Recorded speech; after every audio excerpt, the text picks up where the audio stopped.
I started cutting the top of my hands thinking I could bleed out, but you can't bleed out from the top of your hands. But I mean, that's how dark I got.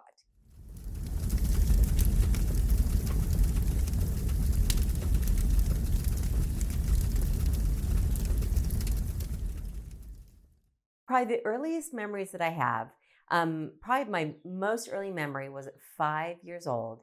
Um, I remember just at 5 years old looking up the sky and thinking, wow, wow, wow, wow. I was a super sensitive kid. I've always been a sensitive kid. And even at 5, I was thinking, worried about kids starving, thinking how lucky I was to have food. Like that's how grateful I was. I know I've always been, that really super sensitive. So um, at 5 or 6 or 7, I forget the age, we went from a super duper happy, fun home. And then at some point, I began to realize that my dad had a bit of a temper. He had a bit of a temper. And we were really blessed. We had a half-acre backyard. And, we got to play outside and had a lot of fun. And back in the 70s, I grew up in the 70s. We played outside and it wasn't scary. I mean, we'd play outside till dusk and my dad would whistle and we'd all run home. So, that was a lot of fun. But at some point, it began not to feel safe at home. And I can't remember exactly what happened, but it just didn't. And my twin and I, we became kind of each other's everything. And also being an identical twin, um, my twin began to kind of protect me a lot if I got scared. And I just remember that it became scary, but I wasn't sure why. So, about 7 or 8, I began to worry that my body was going to quit breathing. And now I know today that that's anxiety in children. So, that became kind of hard. But also my dad, he would do weird things and, God love him. I had a healed relationship with him before he died. And I'm only going to say that, just because it's important. And it's important to me at least. And that's later in the story. He would do weird things like put my mom's stockings over his head and break in the house like he was a burglar. Like he thought that stuff was funny, where I thought it was terrifying, So he would do, stuff like that. And he just had, a really bad temper. And if our dog was like on his porch, he would like pull out a gun, or we didn't know he had guns, or that would happen. That was terrifying. And he just had a really bad temper. And my brother, who was a little bit older, there was this boys' school in Whittier called Fred C. Nell's, and my brother was always in trouble, always being threatened. Also, we had this cowboy. He had a cowboy belt, and it was always get out the cowboy belt, And God, it's thick cowboy belt, and I just hated that. And if anything happened in the house, it'd be like, if we wouldn't admit it, he's all, okay, if whoever admits it, you're only going to get 3, but unless you guys admit it, you're all going to get 5. I mean, this cowboy belt was just like, oh my God. So my twin would always be like, I did it. She'd rather get 3 than 5. So anyways, and on days where I just couldn't do it or get spanked, she would go take a spanking for me. Like my twin was, she was tough. And so that just, that's just the way it kind of became. I mean, normally it was a lot of fun, but every day was kind of scary because you just never knew. And that's just the way it was. And but Cynthia and I kind of lived on our own, and on days that would be hard or scary, she would pretend to be me, and that was awesome because they could not tell us apart. You just couldn't tell the twins apart, and we were the Brown twins forever. I was one of the Brown twins till 28 when I got to Mary Kay, and but at 8 years old, everything changed. We went from kind of a happy-go-lucky, religious experience. I had a great Sunday school teacher. Everything was super. And then my dad pulled us out of that into an experience where we got separated from our family, like grandmas, aunts, uncles, cousins, all of that, into an experience where separated from that into an experience that was that, where it was an Armageddon experience. World's ending, raining fire, you're separate, you're pulled out of it, and we were pulled away from everything that we knew, and all of a sudden we were waiting for something called Armageddon. That became our new experience, That's all we studied. That's all we knew about. Backpacks in the garage. Everything becomes scary. So all of a sudden, life was scary every day. And now the world's ending. That became my new reality. Our whole world became around it, like 2 hours on Sunday, 2 hours on Thursday, 2 hours on Tuesday, 2 hours on Thursday, and then Saturday we had to go traipsing out in this experience, knocking on doors. And it was just the whole thing was, and pulled out of classrooms and doing all kinds of stuff that was really hard and uncomfortable. So, and the anxiety for me had become really bad. I was completely worried about Armageddon and world end. I had so much anxiety, I didn't even know how to function. So, and the doctors basically said I was a hypochondriac because they didn't know why I didn't feel good all the time. And I couldn't explain about how I thought my body was going to just quit breathing. I was so worried that my body was just going to quit breathing. I just could not. Anyways, so one night I was home with my brother, and I will never forget, I was walking, Wizard of Oz was on, and something about the monkeys flying triggered my first panic attack. And of course, at 8, you don't know what that is. I do now. And a panic attack is an adrenaline surge. So just like you think you're getting in a car accident and that adrenaline surges, that my first one happened at 8, and I had my first, I think, mental health breakdown. So I did, and this has become a pattern through my whole life, I went and hid in the bathroom. And even talking about it now, I mean, I completely remember. And when my sister got home, she found me hiding in the bathroom. And I didn't know how to describe it, but that became the first of forever of her helping me getting out of bathrooms. And I mean, that happened all the way into even, into my, I don't even know, not too long, well, in the 40s. And hiding out experience that also became when I started learning other coping mechanisms. And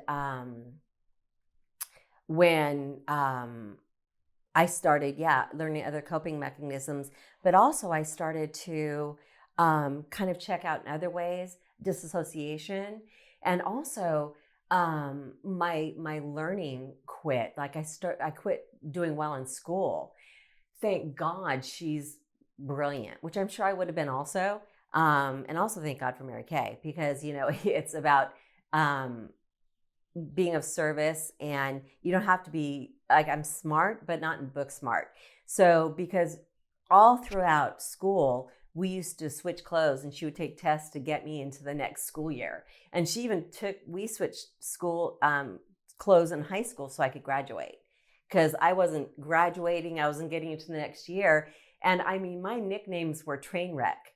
My parents used to call me inside out and backwards, because I would get dressed and my clothes would be inside out and backwards, because I could not function, because I wasn't present, because I didn't know how to, I was like just a mess, and I was always in trouble. And we were considered these perfect kids because everywhere we went, we behaved. Because if we were sitting anywhere and we were out of line in any way, my dad would look at us and go, "That's one," which meant that's what we were getting by the cowboy belt when we got home. Like, it was just, and that's when I began to realize my dad's got a drinking problem. There's stuff going on. And he was a bit of a rageaholic, as his dad was. I mean, and whoever's watching this, I know today, I'm gonna be 61, coming up, that hope is hold on pain ends, and we are going to give some great resources here. And I am now a mental health advocate with NAMI, as you know, the National Alliance of Mental Illness, and the first generation sober in my family, and which is awesome, because alcoholism is absolutely a disease. It absolutely is in the body. And I was explaining earlier, a heavy drinker doesn't become an alcoholic, but anybody that drinks can become an alcoholic if you have the genetic propensity, and it's in the textbooks. Anybody can figure that out. So, so my dad's dad when my dad was 13, died in Whittier in the 50s. He had on Beach Boulevard, he had a head-on collision, drunk, killed another man. They both died when my dad was 13. And my grandfather was a rageaholic alcoholic who I guess beat my dad like every day. So, unfortunately, that was generational, and my dad inherited that. And again, anyways, so my dad at 13, that was all he knew, unfortunately. And unfortunately, that became something that my brother experienced, unfortunately, a lot. That rageaholism. And, I never knew what I was coming home to with my dad. We never knew. My dad could be so lovely and amazing, or he could be a drunk rageaholic. And you just never, ever, ever knew. And it would be hair pulled out. It would be, or he could be like, your dad's awesome. I mean, people in high school loved my dad. My dad was an insurance salesman. That's where I got my sales stuff from. I mean, I ran his insurance agency. This was like, wow, I mean, in high school once I've had two boyfriends my whole life, someone and then my husband. I stole his beer at a party. How ironic is that? But I had my boyfriend before my husband. His mother, I found out it was his mother, called social services because I had bruises on my face. And in high school, I got pulled to the principal's. I got in so much trouble for that, Kathy. I got pulled into the principal's office because of bruises on my face. And my parents got called. And of course, I had to lie about what happened.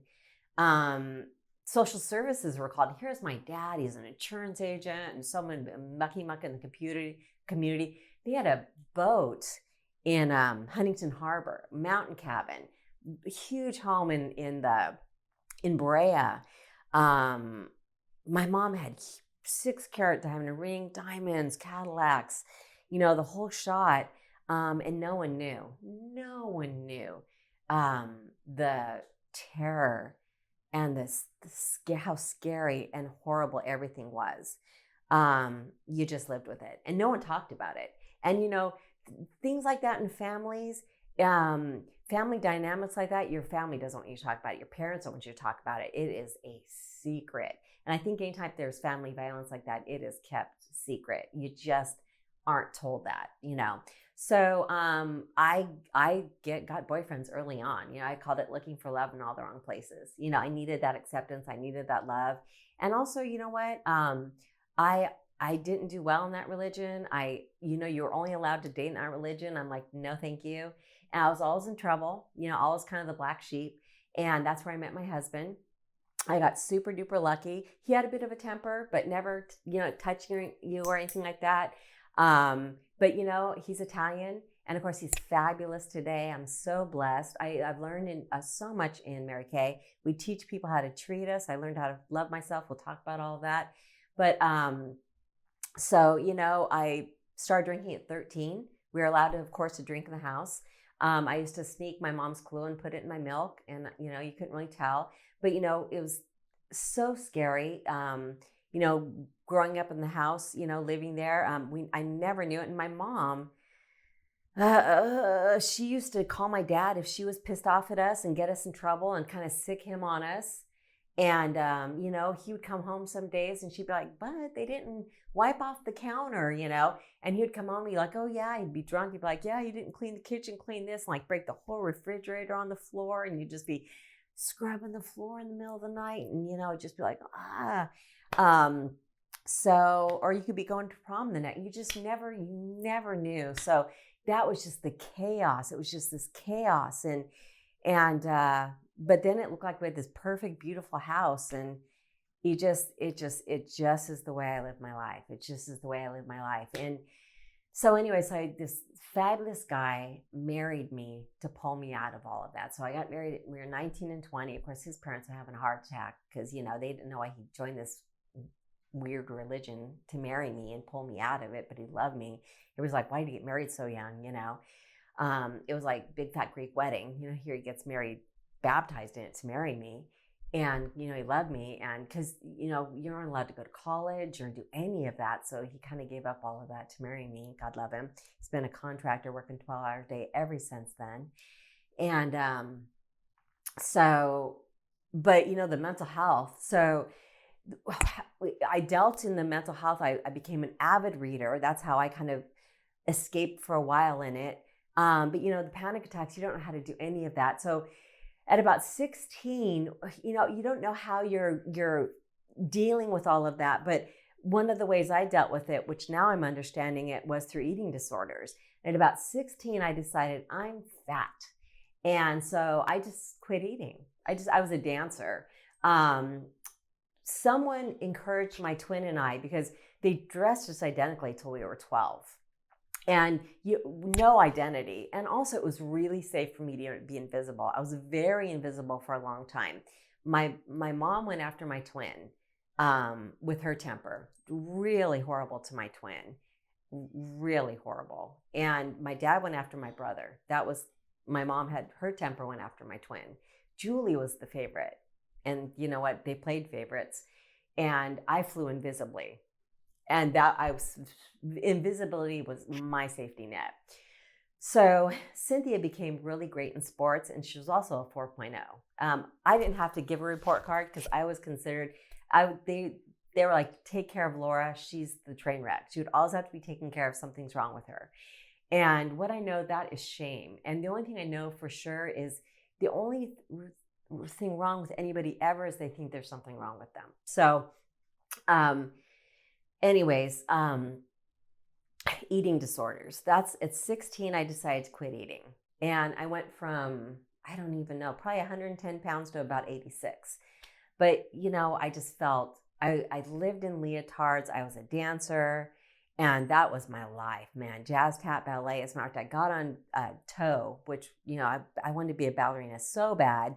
It was my life. And then one day my parents were like, oh, we're going to quit paying for dance. You have to quit. You're done. It's like, but, got married a little while after that. And, I had my son at 21 and my daughter at 23. And my husband had left that organization, wanted nothing more. He was only there a little bit. Once he realized what it was really about, he's like, I'm out. I'm pulling the kids out. Don't want them to have anything to do with this. But, I stayed a while longer because I did not want to be cut off and shunned by my family. I did not want to lose the relationship with my twin. So I went from starving myself to binging and purging, because that was such a way to release the anxiety.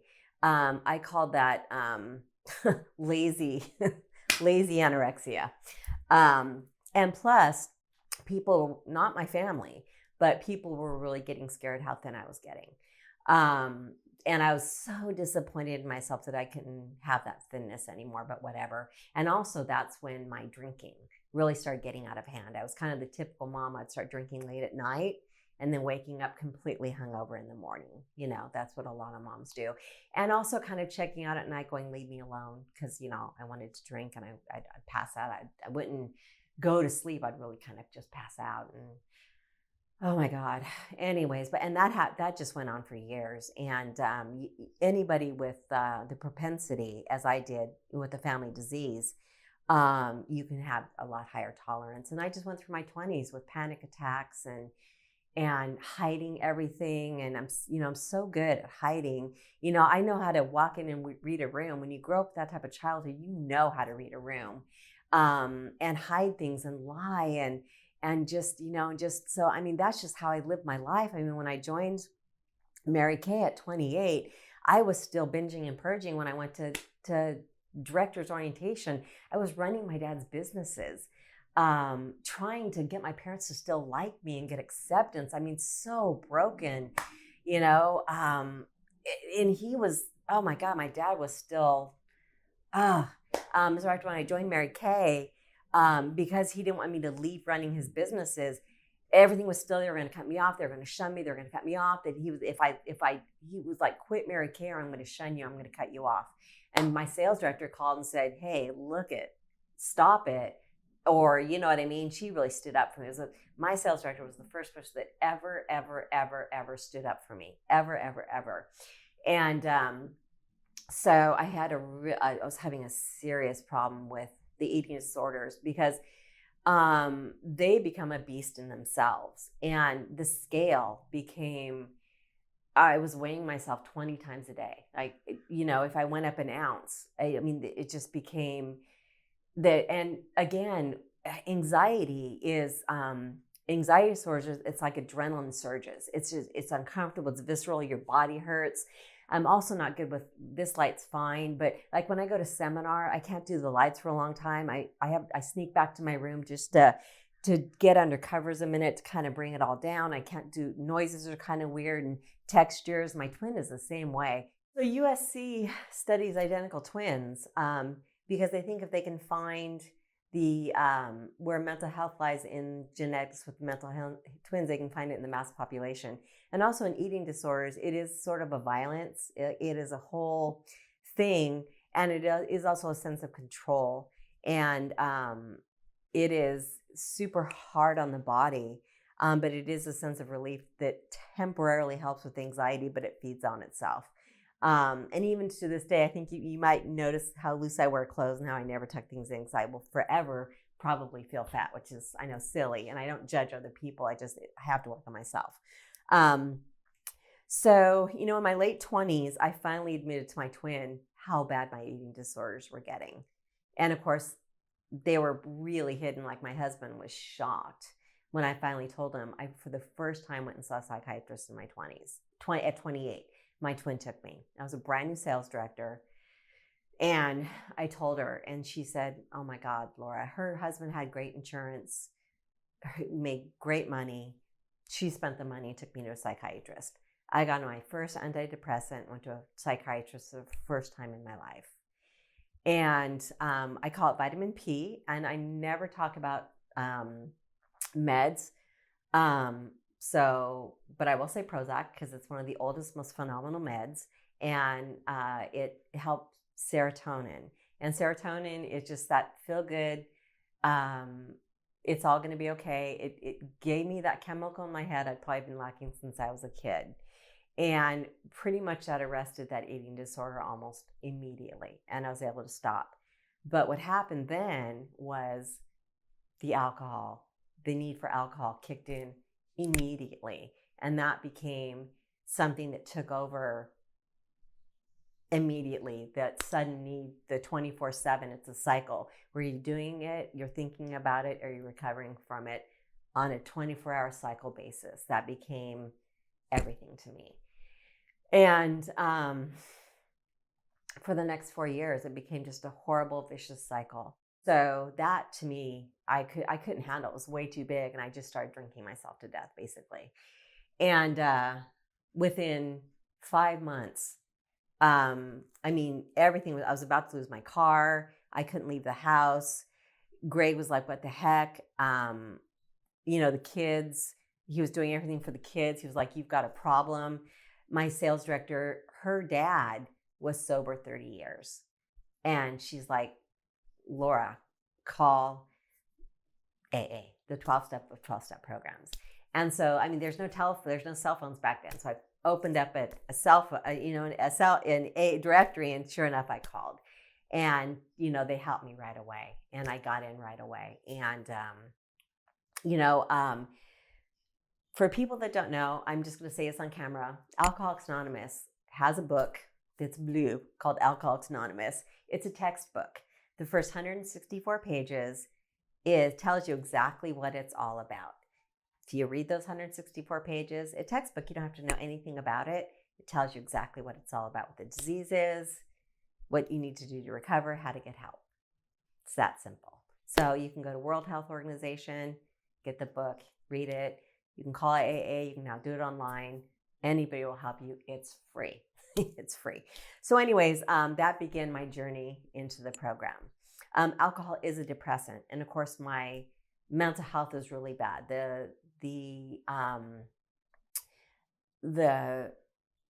eating disorder didn't come back, but of course the anxiety, none of that was ever treated. So I got sober, and of course my life got better. My anxiety got better. And thanks to, Mary Kay teaching you how to love yourself, pull your big girl panties on, I became Laura Armstrong. I was no longer one of the Brown twins. And thanks to the 12-step program, it teaches you to thine own self be true. I was able to finally walk away and say, you guys, do whatever you want. God of your own understanding. I was able to learn about a loving higher power of my own understanding, and say, you guys do what you want. I'm walking away. I call it my coming out of the closet moment, when I was able to say this, I'm going to start living my own life. Shun me. And I was for a while, and that is okay. But there was nothing to shield me from any of the mental health anymore, and the panic attacks and the depression. I do have a mental illness, and bipolar, I guess we'll say it, But anyways, there's two types. There's one that's manic, and there's one that's depressive. I'm the one that the cycle's low. And so depression is hard. Depression is hard, and depression is dark. And what a lot of people don't realize is depression isn't I'm sad. Depression is I'm disconnected. And I talked about when I was a kid about checking out. And see, I check out. I hide.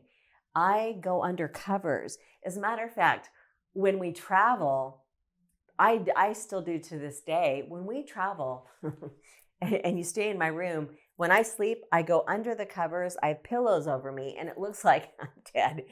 And it's kind of scary. And it's so funny because I never knew what it looked like till I stayed with my twin. I'm like, oh my God, that looks scary. It looks like she can't even breathe. So I tell people, okay, it's going to look like I can't breathe, but I can, because I have to be under covers, dark. I have to, so that horrible meltdown I had as a kid, I've had 4 more times. If something really big happens and the anxiety is too bad, I don't know if I'm not going to be able to get through it without a complete meltdown, which is when the anxiety gets so big. It's like the play Chicago, where all the lights explode. That's happened several more times. It happened when COVID happened. I had another meltdown where the anxiety attack is so bad where it shuts me down. With COVID, it was a couple of years where I couldn't quite get back from it or get out of bed. The other one happened when the Twin Towers got taken down, where September 11th. I had a hard time coming back from that. I had my dad going, "It's Armageddon." I'm like, "Oh my God, Dad, quit calling me." I've had that happen 4 times. All of them, I ended up in a bathroom having to be, And my husband stayed with me for 41 years, and it's been really bad. And also, when you're a kid who's beaten up, your self-worth, your head, and now what I know, and thank God, I know this and have known this with children, is how you look at a child their first 0 to 8 years is how the world's going to look at them. And so I've known to look at my children like, I love you, like you've got this, like, because I know the world's going to, the world's going to look at them that way. And I'm so glad my oldest were 5 and 9 when I got sober, and I dragged him to Alateen and all of that stuff. My son, I was a year sober when I had my youngest son. And with my daughter, she was 5 when I got into Mary Kay. And every day since I had walked into Mary Kay, I'm like, "You've got this, you've got this, you've got this. You're amazing, you've got this." We had goal posters, and she's an extremely successful producer today. Owns her own business by 30, and she learned to go after her dreams. And, I'm able to look at the super successful women and know, well, yeah, because you probably were told every day you could do this. But, at 61, I'm still grappling with self-worth, what that looks like, who I am, and trying not to beat on myself up every day. And every day I listen to positive, CDs in the morning and all of that. But I still have a hard time not living through shame, which, again, there's something wrong with me. And I did lose my sobriety for a minute. For 6 years. I had 10 years, then 10 years sober, 6 years not sober, 11 years sober. Not that the program of Alcoholics Anonymous doesn't work, because it does. I didn't work it for a while. Got kind of cocky. And, for those time period during that, and boy, if you're drinking and it's a depressant and you're on meds, that's really dangerous, very dangerous.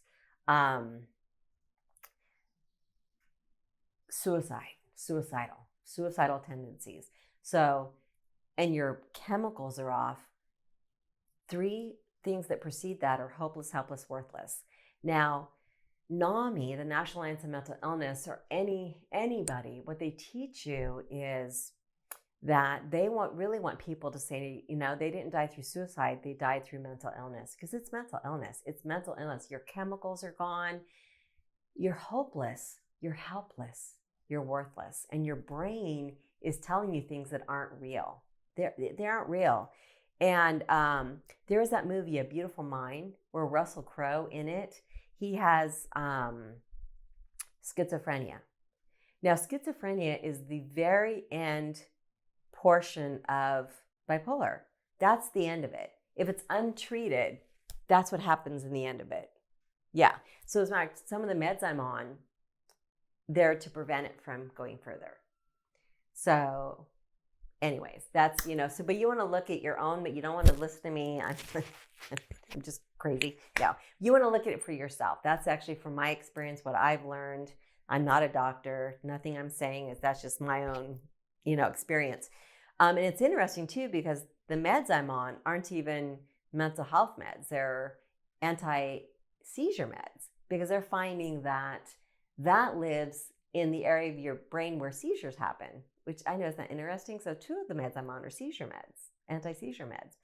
So anyways, what Russell Crowe learns is finally he learns that the people that he sees never get old. He gets older, but the people never get older. And he's like, oh, they're not real. This isn't real. It's my head. This is mental illness. And that's how he gets better. And so you learn, this is my head. This isn't me. This isn't real. But when you're not well, you're not thinking. And when I'm drinking, I wasn't thinking. So when I went back out and I tore apart my business and I couldn't function, and I didn't want to get out of bed, and I'm lying to everybody about where I'm at, I started thinking, and I've got kids, man. No one knows what's going on. I'm lying to everybody. I started thinking, I normally don't share this, I'm worth more dead than alive. So I don't cook. I'm a horrible cook. So I started thinking, how could I do this where no one would know? So I started thinking, cooking accident. So if you look at my hands, I've got really good veins. I've got really good veins right here. I started cutting the top of my hands thinking I can bleed out, but you can't bleed out from the top of your hands. I mean, that's how dark I got, and it was so stupid, and it was not a very long period of time, but I know people could get that dark. You're praying that a semi would come over into my lane. I mean, praying for that, knowing, well, my family would never figure it out. Of course they would, because they know I don't cook. You know what I mean? But getting that dark, I mean, praying for that, knowing what a beautiful, and I mean, my kids have gotten married since then. I mean, thank God my kids give me such grace, and grace is my favorite word because it means undeserved kindness. And I only say that, I only share that hoping it helps someone, but, things get so dark in mental illness because there is no hope. I did not see a way out. I couldn't get sober. I could not get sober. And someone that had 10 years of sobriety and such a beautiful life, not to be able to get sober again for 6 years, to tear everything apart and to drink alcohol, which is a depressant, and just not see a way out and lie to everybody. And as you're losing everything, it was really hard. But then, purpose is being in those shoes and knowing, and empathy is saying, yeah, I've walked in these shoes and it gets better. And then saying, these are the resources, or knowing that anybody can call me and I will show up. And boy, and that's AA and mental health. I will show up any time of the day or night and help someone out of any situation. Because there's so much judgment and stigma around this. And, I was laughing with you because you and I talked about doing this, and I'm like, and I had a dream that I was topless doing a Mary Kay event, which meant that I was feeling extremely vulnerable and afraid of being judged. And, I'd showed you, someone texted me recently, but why would someone, if they had a problem, not stop? It's like, oh my God, there's so much judgment in that. because why wouldn't I stop? Well, because my body craves it, because I'm an alcoholic, because it's an addiction, because it's an enzyme deficient, because it's disease. You know what I mean? We're 2025. Do some research.